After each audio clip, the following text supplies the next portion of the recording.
Hi, welcome to Crime Clueless. We're your hosts. I'm Jenna. I'm Lara. I'm Krista. And I'm Kayla. How's everybody doing? Good.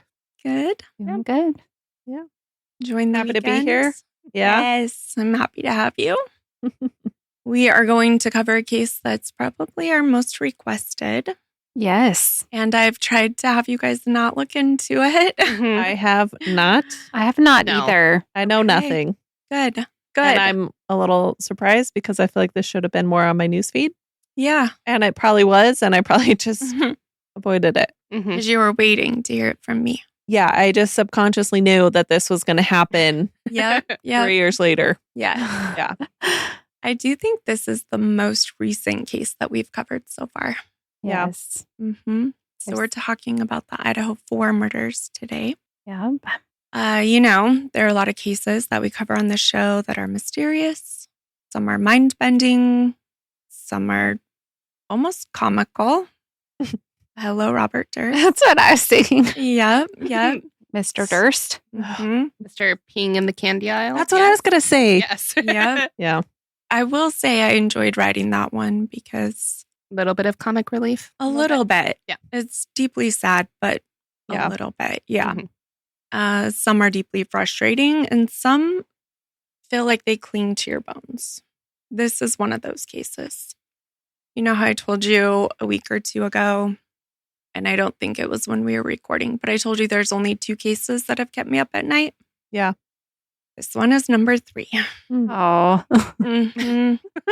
She tells us this now. We're Yep. already locked in. I am very curious about this, though, because I I am have too. seen that there's a lot out there. I haven't looked into it, but Yeah. Yeah. Yeah. I've seen a lot about it, but I didn't click on things Mhm. because, like you said, I want to have our genuine reactions Mm-hmm. for our Mhm. fans when we do hear about it. So, Yeah. It's one that I've held off doing until it was complete. And Mhm. even as I was researching, new things were coming out every day. And so, we were going to record this last weekend, but I was still finding new things that were being dropped on Friday and Saturday and Sunday. So, Oh, wow. yeah, it was good to hold off on it so that we could have a more thorough, as case files have come out, footage has come out, Mhm. things like that. 4 young college students in the prime of their lives were brutally murdered while they slept in a quiet college town. No warning, no suspects, no known motive, just a house full of friends and housemates, and then devastation. The 1122 King Road murders in Moscow, Idaho shocked the country, and for good reason. It was horrifying, it was confusing, and in the beginning, it felt like there were more questions than answers. And like I said, that's why we waited to cover it. So we've watched as facts emerged, as investigators built a timeline, as arrests were made, and as the case then was going to court. And, there were a lot of people that put out episodes right away before there were full answers. And that's just never been our thing. I felt like this case deserved patience, clarity, and more than anything, it deserves respect. We're not here for clickbait. We're not here to sensationalize something that still haunts a lot of people. We're here to tell the story the right way, with facts, with care, and with the full weight of what was lost. We have Kaylee, Madison, Xana, and Ethan. 4 names, 4 families forever changed. In this episode, we're going to walk through what happened that night. We're going to talk about how the investigators found the suspect, a man with a background in criminology, and a white Hyundai Elantra. We'll dig into the forensic evidence, the cell phone pings, the DNA found on the knife sheath, and the odd behavior that ultimately helped bring him down. Like I said, this one is frustrating. It is devastating. At times, it almost feels like fiction until you remember it's all very real. You ready to get into it? Let's I'm do ready. it.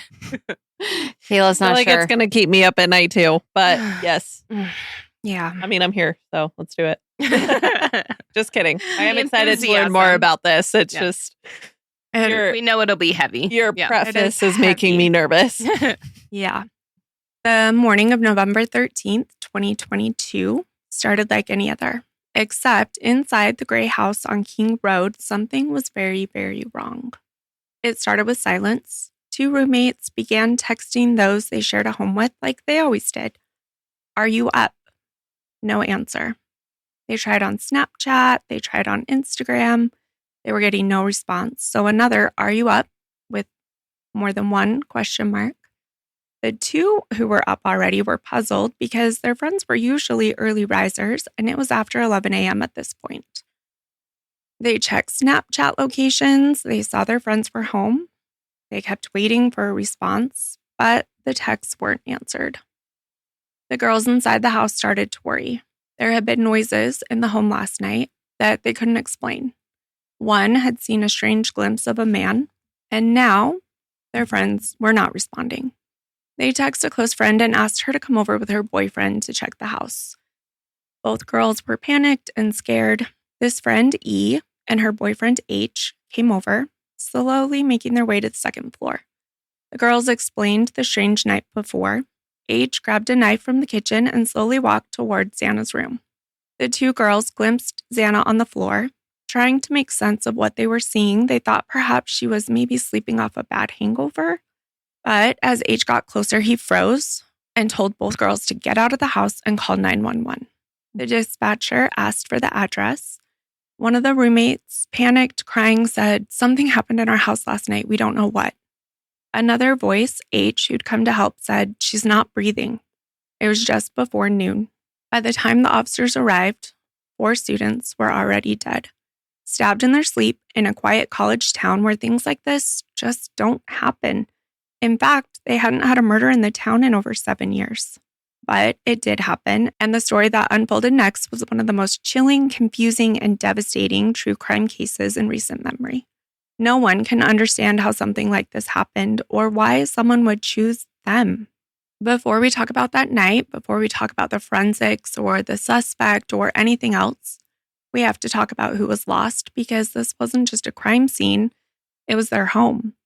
And the people inside weren't just names on a headline. They were funny, smart, loved. So let's start there.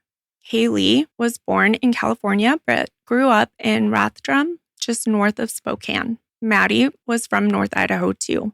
She was born in Eugene, but raised in Coeur d'Alene, where she and Kaylee met in middle school at Coeur d'Alene Charter Academy. And the 2 remained best friends from middle school into high school and through college. In fact, they called each other their soulmates.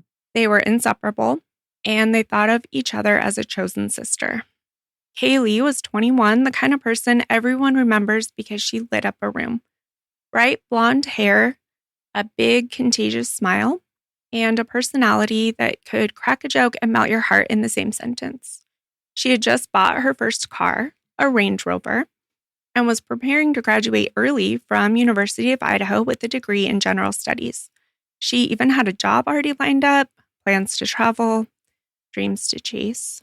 Maddie was also 21. She was majoring in marketing, and also she was just weeks away from walking across the stage to graduate. She worked at a restaurant downtown, and she was in a happy, stable relationship.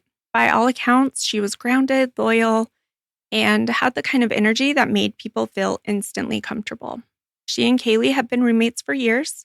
They lived together, studied together, worked together, traveled together, and tragically, they died together too. That's awful. So sad. Xana was 20 with an easy laugh and a goofy, lovable vibe. Friends say she could walk into a room and just change the mood for the better. Xana was originally from Avondale, Arizona, where she was born and raised. Later, she had moved to Post Falls, Idaho, and attended high school there before heading to the University of Idaho, where she was studying marketing and had big goals for her future. She was dating a man named Ethan, and the 2 of them were adorable. You can still find photos of them together at formal dances and game days, and they just seemed so wrapped up in each other. Ethan was 20. He was one of 3 triplets. His siblings were also students at the University of Idaho. Ethan grew up in Mount Vernon, Washington, and attended Mount Vernon High School, where he was a student athlete before enrolling at the University of Idaho. He was a sports-loving, easygoing guy who made people laugh, and he knew how to have fun. He'd only been dating Xana a few months, but it was obvious that they clicked. Ethan didn't live at the King house He was just staying the night with Xana. The attack wasn't just brutal, it was random. He just happened to be there, and he never had a chance. These 4 students had their whole lives ahead of them. They had degrees to finish, friends to meet, dreams they were still sketching out. And in the early morning hours of November 13th, 2022, all of that was taken from them. And now we try to understand how. So let's rewind the clock. It's Saturday, November 12th, 2022. It's a game day in Moscow, Idaho. The vibe, total college town energy. Fun, loud, alive. Everyone's out, bars are packed, parties are rolling. At 1122 King Road House, there were 6 friends living what feels like a totally normal Saturday night. At around 8 p.m., Xana and Ethan were out enjoying the night together. They headed to a party at the Sigma Chi fraternity house, which is just a short walk from campus. Ethan was a Sigma Chi member, and Xana, she fit right in. The two had been dating, and they were a couple that everyone liked. They were easygoing, they were goofy, always holding hands. They stayed at the party for a few hours, nothing out of the ordinary, just typical college stuff. At around 10 p.m., Kaylee and Madison were out too. They were doing their best friends who do everything together thing.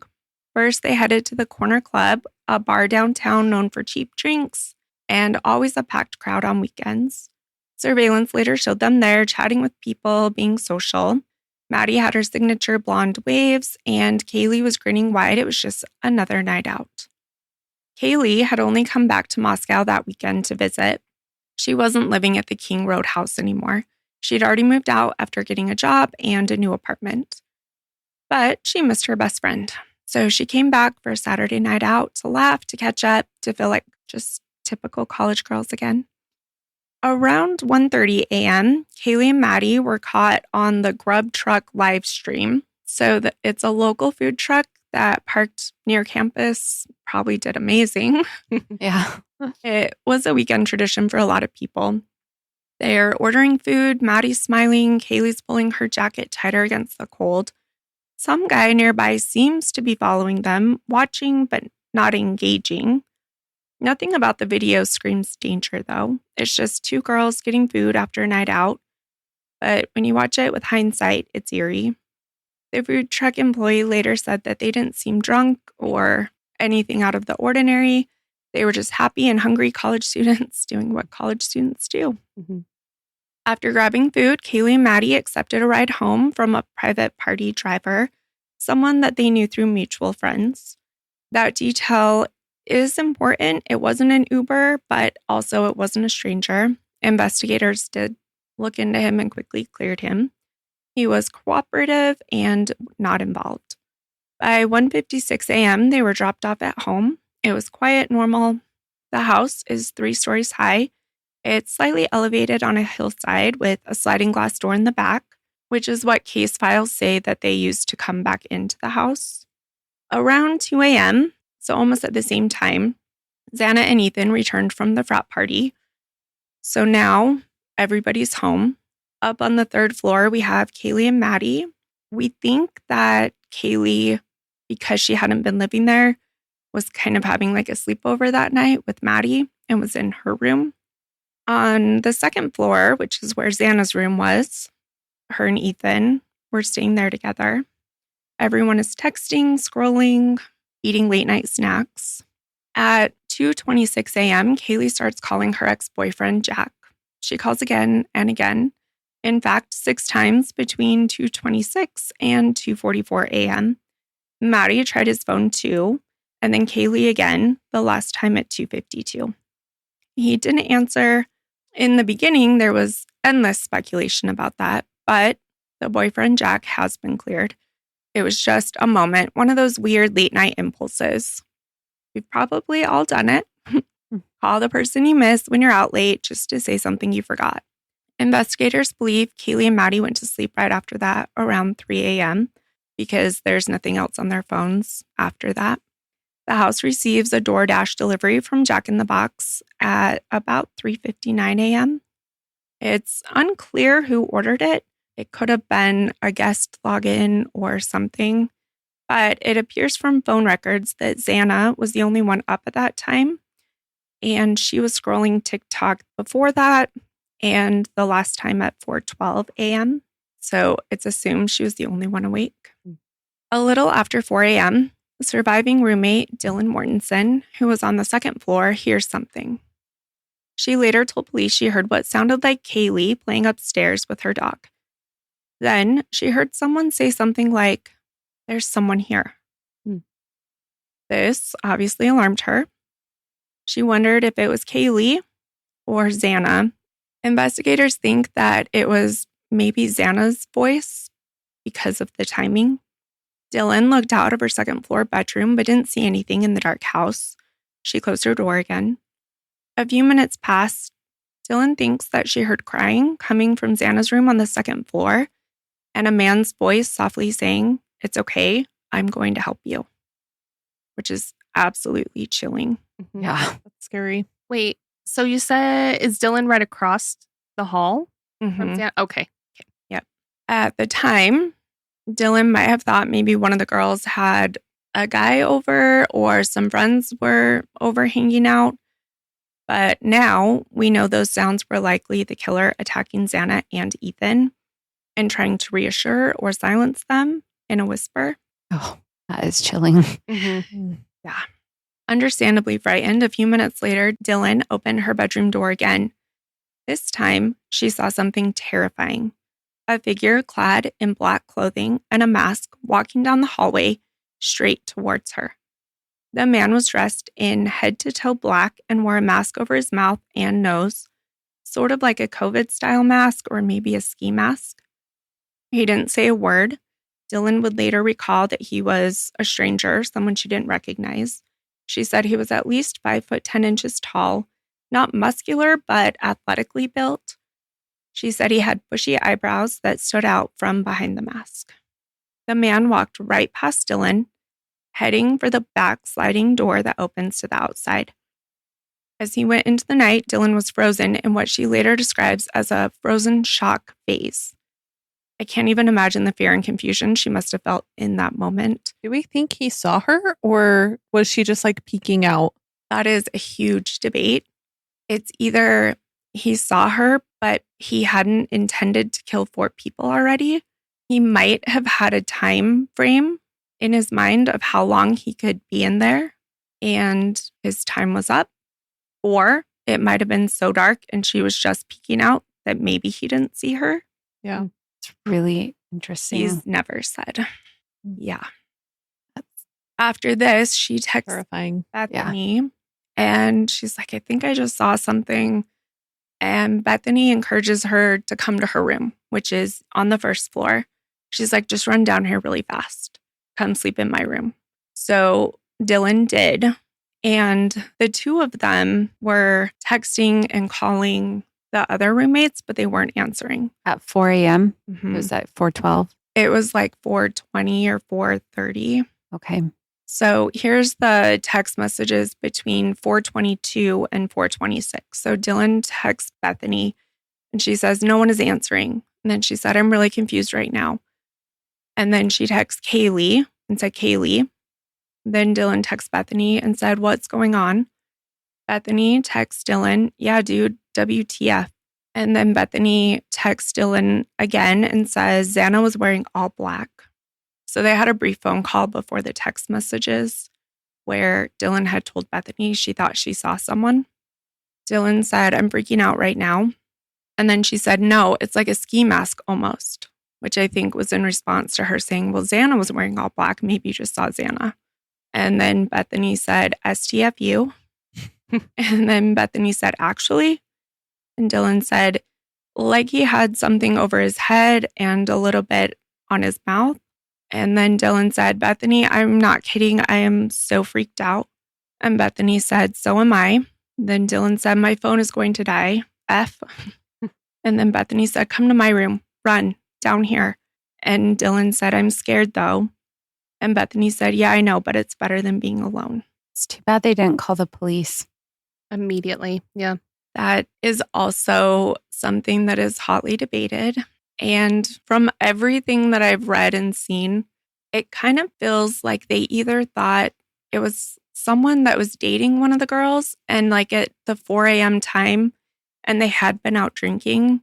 They just didn't put those pieces together. Mhm. Well, and it sounds like she didn't hear screaming, really. So, like, maybe they just thought it was someone leaving and they looked scary and didn't want to be alone or something, but thought it was someone who was invited. They also, it sounds like, could have thought that it was some kind of fraternity prank from Sigma Chi, because they would come over and do that, especially if Ethan was there.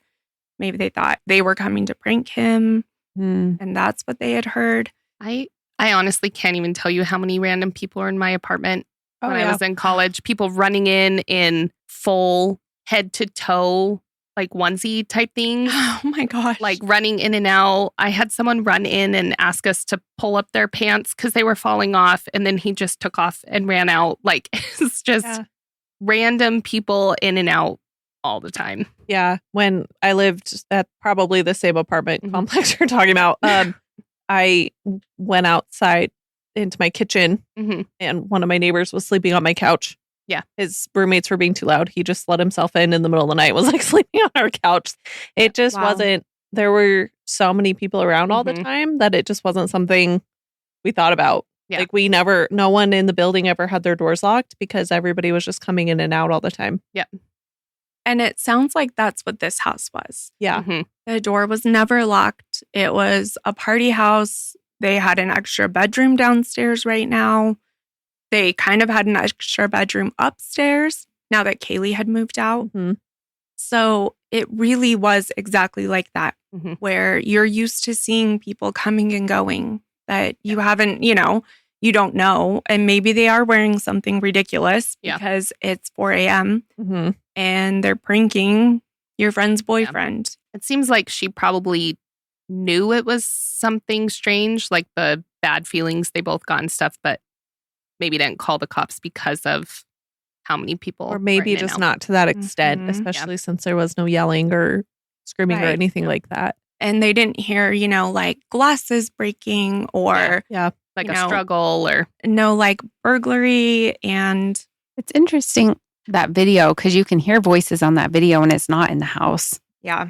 Well, and the dog barking too from that video. I'm surprised that didn't. Well, she said that she thought she was playing with her dog. Yeah.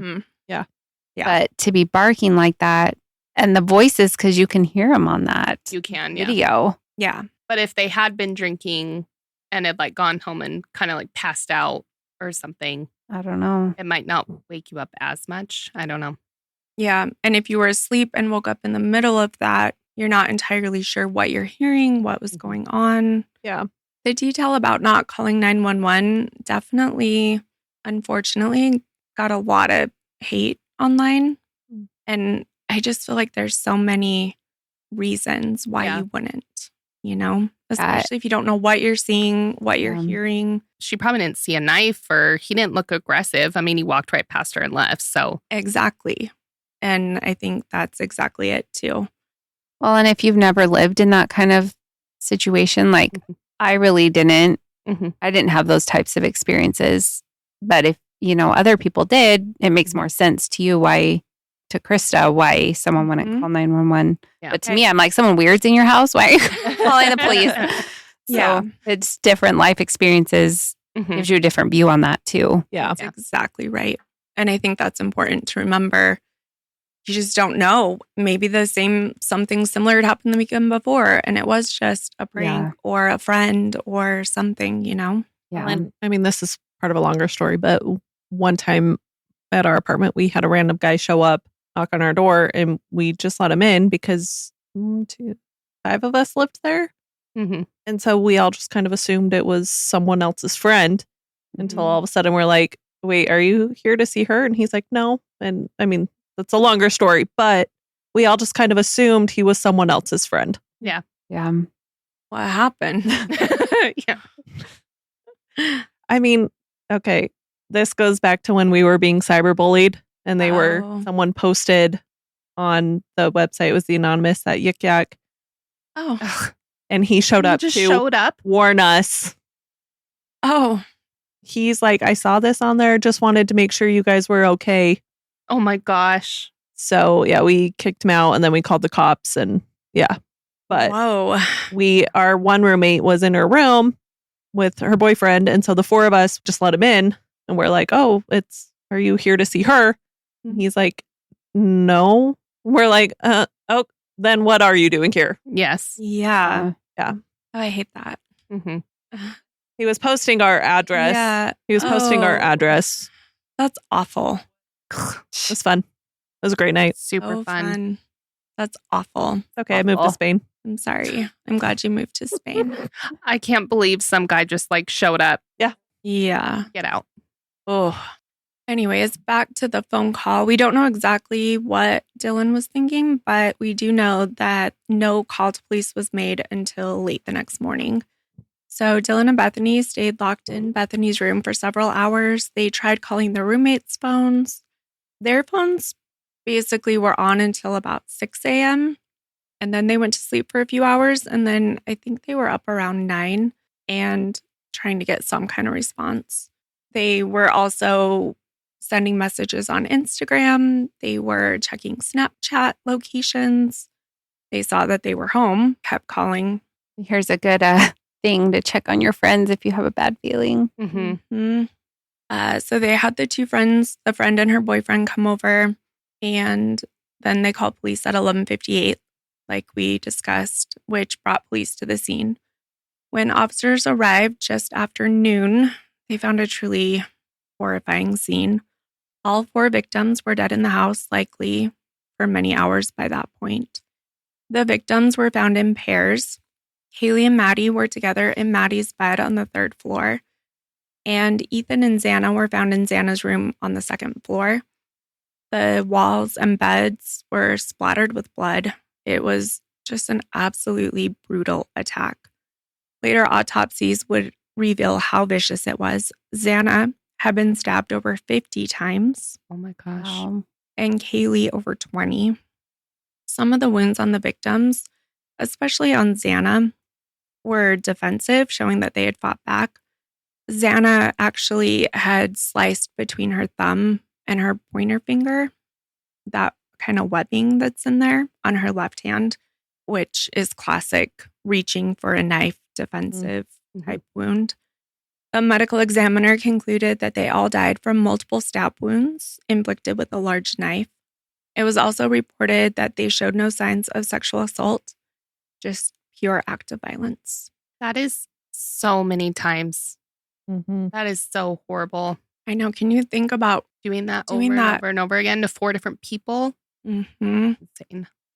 That's the word. Insane. Yeah. insane?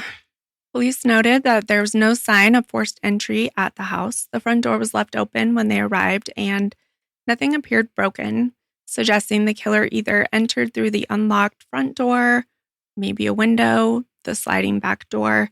And he left through the sliding door, right? Yep. The house was known to be a kind of party house, like we mentioned, where people came and went. So it wasn't unusual, especially on a Saturday night, to have the front door unlocked. In fact, the sliding door at the back was also a really main entrance for a lot of people that came to the house. That was almost never locked either. The lack of forced entry, though, is chilling because it implies the killer slipped in quietly while everyone was asleep. Dylan and Bethany, the two roommates on the ground floor, while Dylan had been on the 2nd floor but went down, were not harmed. They were in shock, but physically okay. I can't even imagine how distraught you would be. Yeah. Police quickly separated them and started taking statements. Initially, the public didn't even know that there were surviving roommates. The detail came out later, but it was clear early on that whoever committed this crime had left 2 witnesses, even if those witnesses hadn't realized what they were seeing at the time. The timeline of the murder itself is relatively short. Police believe the attacks happened starting at 4:07, and we'll get into that more, and ended at 4:20. That's so fast. 13 minutes. Wow. 50 stab wounds in one person. Yeah. For a single murderer to be able to fatally stab 4 people on 2 different floors of this house and then slip away, it's Like terrifying. 3 minutes per person to stab them that many times. That's awful. Yeah. And that's why, going back to what I said about this is my time frame, I feel like he could have been thinking it has to be under 15 minutes. Yeah. I don't know that, but yeah, I was thinking that's really interesting that he wouldn't check the other rooms to make sure that someone it makes me see think him. He was there specifically for at least one of the people. And maybe he checked the first room and it wasn't who he was looking for, but they probably saw him or like heard him. And then he went to the next floor to maybe the other one, is what I was thinking. I think that his intended target was either Kaylee or Maddie. And I don't know if he knew that Kaylee had moved out. Whichever one his intended target was, I think he was mad that there were two people in there and he didn't get to carry this out the way that he had planned to. And I think Xana probably heard that because she was up, she was getting her food. We know she was still scrolling TikTok at 4:12. And so I don't think she could have been first, but you do see that in a lot of reporting. I think he was coming down the stairs and ran into her. Maybe she forgot something in the kitchen, went back, was going back to her room. Maybe she heard that commotion upstairs and started going up the stairs as he was coming down, because I think some of the attack happened on the stairs. And I think she was probably the one that said, there's someone here.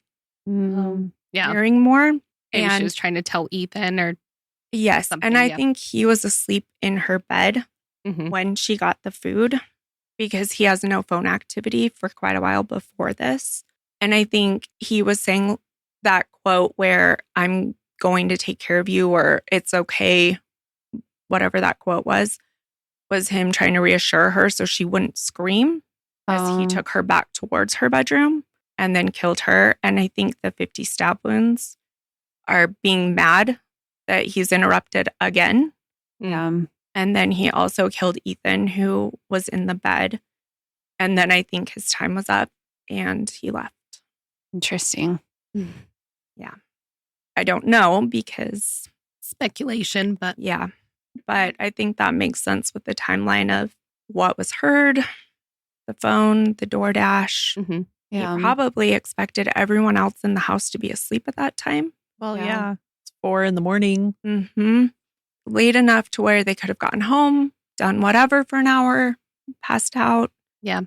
He could have gone to the third floor knowing that was the room.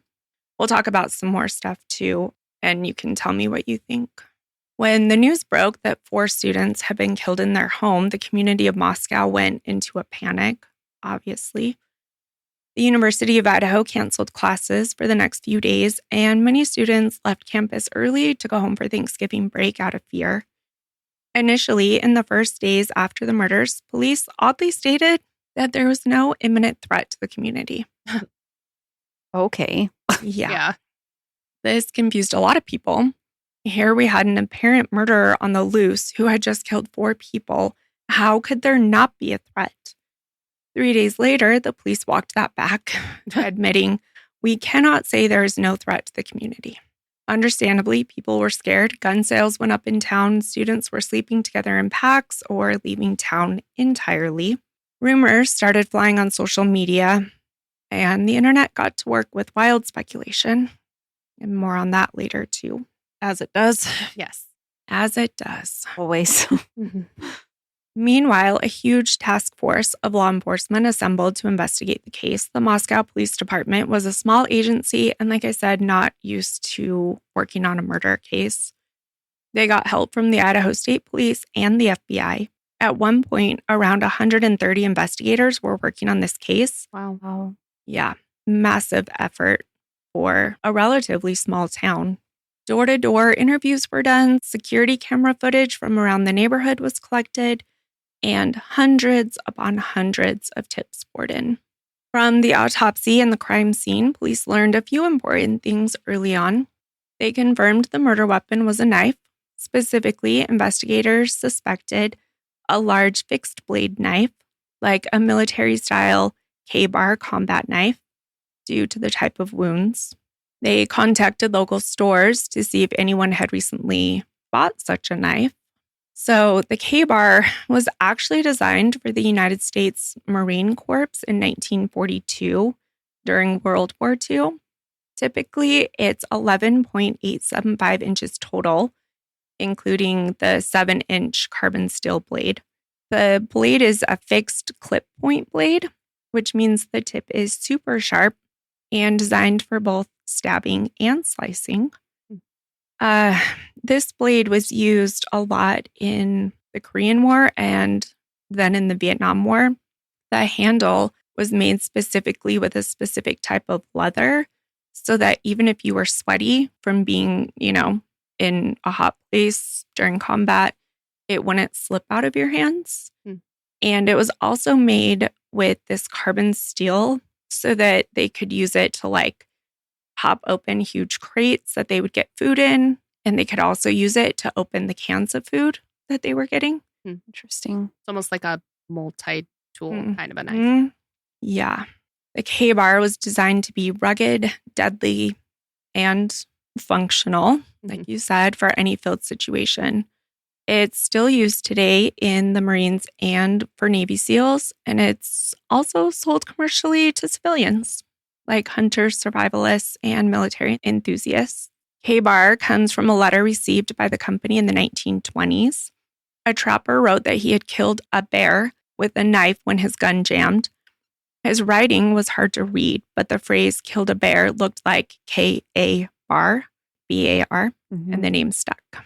This knife is seen in movies, survival shows, military collections, and unfortunately criminal cases because it is large and deadly. It is sold widely in military surplus stores, but also Amazon, which is in fact how our murderer got his knife. Yeah. They didn't find a murder weapon at the scene. The killer had taken it with him. However, next to Kaylee and Maddie, they found a tan leather knife sheath laying on the bed. The sheath had a snap button, and on that button, the crime lab found a tiny bit of DNA. Presumably, they thought it was left by the killer's thumb when he was opening up the knife. So we'll come back to the DNA evidence because it does become the piece that gives us forensic proof, tying our suspect to the crime. But at the time in November, the DNA was just unknown male DNA. They didn't have any matches yet. Was it blood DNA or just fingerprint DNA? Oh, okay. Yep. They didn't find any of his blood. That's crazy. Agreed. The coroner also noted the defensive wounds. Like we said, at least one, like Xana was awake and maybe somebody else had woken up and tried to fight off the attacker. Based on the wounds, the medical examiner believed that the victims were sleeping when the attack began for Ethan, Kaylee, and Maddie. Some might have died in their sleep before they could wake up. I think specifically Ethan. But like we said, Xana hadn't gone to bed yet. She was awake. She had bruises and cuts on her hands, along with the webbing that we mentioned. On the third floor, one or both of Kaylee and Maddie had likely woken up during the attack, which is just awful. Yeah. The two surviving roommates were very early and quickly ruled out as suspects. Some people, though, again, those online armchair detectives, wondered if one of them was involved. Police made it clear that they did not believe the surviving roommates had anything to do with this. Dylan, like we mentioned, had seen the intruder, and her description of him with those bushy eyebrows became a key piece of information. Police now knew they were likely looking for a male suspect about average height, athletic build, with bushy eyebrows. It wasn't a lot to go on, but it was something. In the first week or two, investigators chased many leads. They interviewed friends, acquaintances, and fielded some out there theories. One early point of focus was Kaylee's mention of a stalker. Kaylee's family and friends recalled that Kaylee had talked to them about a possible stalker in the weeks before the murders. At a late November press conference, police acknowledged they received a tip that Kaylee had a stalker that they were looking into. And Jenna, Kaylee is the one who had moved out, right? Okay. She had told her friends that one time she was taking Murphy out back and she saw someone standing in the trees back there. They actually were at the same Target a few weeks before the murders. Whether coincidence, because they did only live about 15 minutes apart. So it might have been, one that had something she needed and it was his normal one or something. We don't know if he somehow followed her there or not, but that is really interesting to me. Wait, the stalker was at her target or the killer? The killer. Okay. Who was stalking her. Police did investigate the stalking angle, but they didn't find concrete evidence to point to any specific person. So the theory didn't pan out in helping them find him right then. She also had told friends that a man was following her at the grocery store once. But again, now that we can't ask her, we don't know if it was him or someone else. Yeah. Investigators looked closely at all the people who had been with the victims that night. They quickly cleared several individuals who unfortunately became targets of wild internet speculation. For example, the young man who was seen on the food truck surveillance video with Kaylee and Maddie, who was an acquaintance of theirs, was really shredded online and he was ruled out. He had nothing to do with it. But we have a 7-week time frame from when this happened to when he's arrested. Oh. And so it was long enough where detectives were very tight-lipped. They didn't give out that they were on to this person. So people were running wild online. Yeah. All the speculation. Yeah. Kaylee's ex-boyfriend, the one who didn't answer those late-night calls, was interviewed and cleared by police. Any other roommates or friends who had been in and out of the house that weekend were examined. It seemed like no obvious suspect in the immediate circle of victims. And I know they each know a lot of different people, but you would think if it was a common friend, Dylan probably would have recognized who it was. Even with the mask, I feel like you would still, she said the bushy eyebrows. I feel like that's more of a giveaway of someone you would already know. If they all had a friend who had really bushy eyebrows, she'd be like, oh, that's so-and-so. Yeah. I recognize his eyebrows. Yes. Exactly. As days turned into weeks with no arrest, people grew frustrated and anxious. Behind the scenes, investigators were meticulously gathering evidence. One huge break in the case came from the tedious process of collecting those surveillance videos from the neighborhood. Detectives canvassed the area for any security cameras or doorbell cams that might have caught something that night. And indeed, they found something very intriguing. A white sedan seen driving around the neighborhood in the early mornings around the time of the murders. That's where we're going to end part 1. But don't worry, part 2 is available right now. Come back and find out how police cracked this because it was good detective work. Oh, I can't wait. I know. Really, really interesting. Yeah. It's heavy. It's sad, but it is interesting to see how they got where they did. Most of our cases are like cold cases or don't get solved for years. I was like, ooh, 7 weeks. We're going to get this guy. Yes. I'm sure everyone was like, when are you going to catch him? Like it's already been almost 2 months, but. Yeah, because in that time, college students had to go back to take finals, before they could go home for Christmas break. And I'm sure that was terrifying. Oh, yeah. I'm sure. I would have had a hard time going back. I've had a hard time letting my child go back. That's what I was going to say. I don't know if I could I'm like, okay, we're going to come stay with you. Yeah, let's all go stay in a hotel together. Yes. Yeah. Yep. Honestly, I would. I think I would do too. that. Yeah. Yeah, because you have no idea. You have no idea if it was just random a serial killer running around the town or, I mean, you don't know. Yep. So anyways, we will get into all that in part 2. Thank you so much for listening. We would love to know what your memories are of this case or if you were around there. Yeah. I'd love to hear from some local people. Yeah, what it was like at the time. Yeah. Yeah, absolutely. You can connect with us, or our email account is crimeclueless@gmail.com, or on socials. We're on Instagram, Facebook, YouTube. Just search for @crimeclueless. If you want to read more about this case after you finish part 2, no cheating. No, and see the resources used, and we'll also link some pictures and video that you can watch after. It is linked in the show notes. Or you can go to our website, crimeclueless.com, go to the contributor section, and you can see our coverage on all the cases that we've covered. Thank you so much for listening.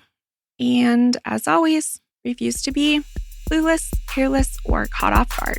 Not today, murderers. Bye. Bye. Bye.